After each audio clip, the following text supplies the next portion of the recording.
You've built your resume, you're proud of it. Years of experience, solid skills, impressive education, all presented in a clean, professional format. And then, nothing, no email, no call, just silence. Why? Because no one ever saw your resume, not a human, at least. In today's hiring landscape, your first reviewer isn't a person, it's a piece of software, and it's looking for one thing: keywords. It's called an Applicant Tracking System, or ATS, a tool companies use to manage and sort through hundreds, sometimes thousands, of applications. The moment you hit apply, your resume goes straight into the ATS. The system scans your resume, breaks it into categories: education, work experience, skills, and then hunts for specific keywords chosen by the employer. If they're there, you get a score. If they're not, even if you're perfectly qualified, your resume may never make it to a real person.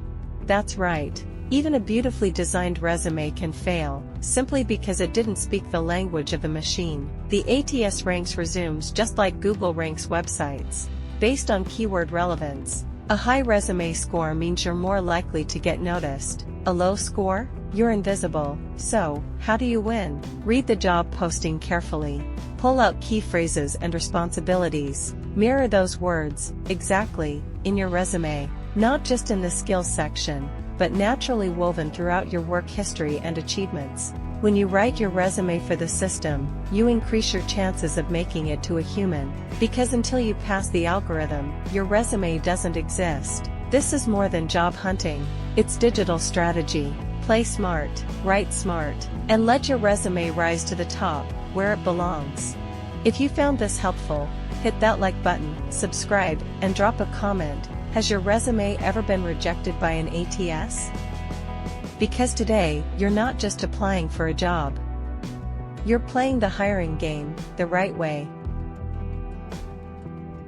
Transforming careers and data analysis with the power of AI with Magical API. www.magicalapi.com